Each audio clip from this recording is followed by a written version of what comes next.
CorelDRAW 2023 Update mit einer für mich angenehmen Neuerung. Das sind die variablen Linienbreiten. Was kann man damit machen? Wo kann man sinnvoll einsetzen? Ein kleiner Überblick.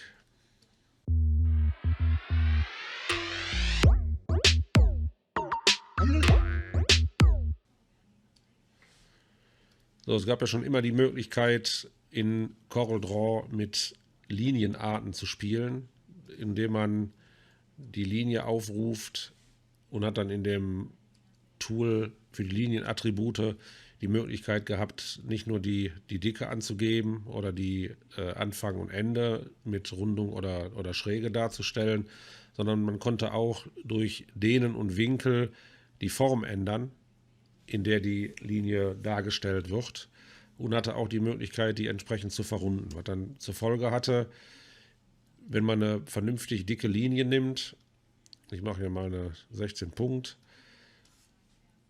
und hat die als Kurve angelegt, dann hatte man so die Möglichkeit, durch diese Richtung der Liniendicke, die man angegeben hat, dem wirklich malerische Perspektiven zu geben. Das war so der Ursprung. Da habe ich immer schon viel mitgespielt, in Verbindung mit künstlerischen Medien und den passenden Pinseln, irgendwo Handgemachtes zu erzeugen. So, jetzt kommt eine wichtige Neuerung, die mir persönlich sehr gut gefällt. Und das ist eben die Möglichkeit, dass man der Linie von sich aus schon ein Linienattribut geben kann mit verschiedenen Dicken an entsprechender Stelle, die ich frei wählen kann. So, man sieht das hier an der Grafik, das ist das erste, was ich damit versucht habe zu machen. Wenn man da in den Umriss geht, dann sieht man, dass da tatsächlich nur Linien sind, die mal eben wirklich mit dem Stift Wacom-Tablett geschrieben sind. Und dann geht man über die Funktion variable Linienbreite, die findet man hier unten im Hauptmenü ganz unten. Da hat man die Möglichkeit, die entsprechend anzupassen. So, wenn man jetzt in diese Linie reingeht, kann man sehen, dass sich hier diese Linie auf rot färbt. Das ist einfach der Hinweis darauf, dass ich mich jetzt in diesem Tool befinde. Und überall, wo jetzt hier so ein Punkt ist, ist die entsprechende Stelle, wo ich die Attribute verändert habe, die in der Grundeinstellung sind. Die Grundeinstellung wäre, was wir gerade gemacht haben, in dem Fall eine 24 Punkt schräg gestellt mit 47 Grad und 65% gestaucht. Das ist so die Einstellung, die ich der Linie an sich gegeben habe. So, und an diesen ganzen Stellen hier, wenn man jetzt draufklickt, kann man auch sehen, dass man hier so Anfasser hat. Da habe ich jetzt die Parameter abweichend von dieser Grundeinstellung verändert. So, wenn ich nochmal in die Linienattribute gehe, kann ich auch sehen, dass ich diese ganzen Punkte hier unten alle aufgereiht habe. Und sehe jetzt auch hier, welcher selektiert ist, und ich kann hier sehen, in welche Richtung wie viel Punkt verändert worden sind. So. Der Hintergrund der ganzen Geschichte ist, dass man im Verlauf dieser Kurve einfach immer wieder Parameter angleicht mit entsprechender Liniendicke und die Wege, die dazwischen sind, automatisch ausrechnen lässt. Mehr passiert da im Grunde genommen nicht. Was mir besonders gefällt, ist die Tatsache, dass ich nicht nur in der Lage bin, die Dicke allgemein zu ändern, sondern wenn ich die Shift-Taste gedrückt halte, bin ich auch in der Lage, nur die eine Seite zu ändern. Ich muss also nicht unbedingt beide Seiten gleich verändern. Alternative wäre hier oben in den Seiten die verschiedenen Punktzahlen anzugeben. Das könnte man auch machen. Ich habe also hier die Möglichkeit, rechts und links verschieden einzustellen, und ich kann die Gesamtbreite einstellen. Bei solchen Sachen hier ist das aber eine rein visuelle Geschichte, und ich gehe einfach mal davon aus, dass das auf dem Weg der sinnvollere Weg ist. So, die Frage nach Sinn und Unsinn von so einer Funktion, die ist auch aufgetaucht, und da gibt es natürlich dann immer Pro und Contra. Für mich persönlich ist wichtig, dass ich meinen Grafiken einen persönlichen Touch geben kann und dass die so handgemacht wie möglich aussehen. Also eine sterile Schrift, da brauche ich keine Outline-Tool für. Aber wenn ich meine Art zu arbeiten und mein Empfinden für Grafik transportieren möchte, ist das Tool extremst hilfreich. Und zwar deswegen, weil ich in der Lage bin, jederzeit an jeder Stelle die Parameter zu verändern. Also ich kann jederzeit daran weiterarbeiten. Das ist also anders, als man das in der Bildverarbeitung kennt oder in diesen typischen Maltools, zum Beispiel auch wie Corel Painter. Da mache ich meine schöne Linie, aber ich bin eigentlich nicht in der Lage, die Manipulation auf eine relativ einfache Art und Weise fortzusetzen. Das ist der Vorteil von diesem Tool. Was mir aufgefallen ist, ich habe natürlich ein bisschen mehr gespielt als nur einen Teil gemacht. das ist die Tatsache, dass man, wenn man diese Freiheitlinien nutzt, das sind übrigens die hier oben, also in den Linienhilfsmittel Freihand F5, das Tool ist leider nicht dazu in der Lage, sagen wir, das, was man vom Vektorisieren her kennt, auch tatsächlich so umzusetzen. Man muss also, bevor man mit diesen Liniendicken anfängt, so ein bisschen Hand anlegen. Und zwar in erster Linie dafür sorgen, dass diese ganzen Knoten alle waagerecht liegen und nicht große Schleifen entstehen. Also je besser man die Grafik vorbereitet und desto weniger, sagen wir, Kritikpunkte in so einer Grafik drin sind, desto besser ist auch hinterher die Umsetzung mit der Liniendicke. Man kann jetzt zum Beispiel hier unten sehen, ich zoome da mal rein, dass hier, sagen wir, ein krasser Abzweig entsteht. Der wird dann bei diesem liniendicken Attribut auch entsprechend honoriert, indem dann so, ja, ich nenne sie mal Artefakte entstehen, die ich aber eigentlich auch haben will. Das ist für mich eigentlich das Salz in der Suppe, das auf die Art und Weise machen zu können. Oder wie man hier unten sieht, dass auch mal diese Schleife entsteht.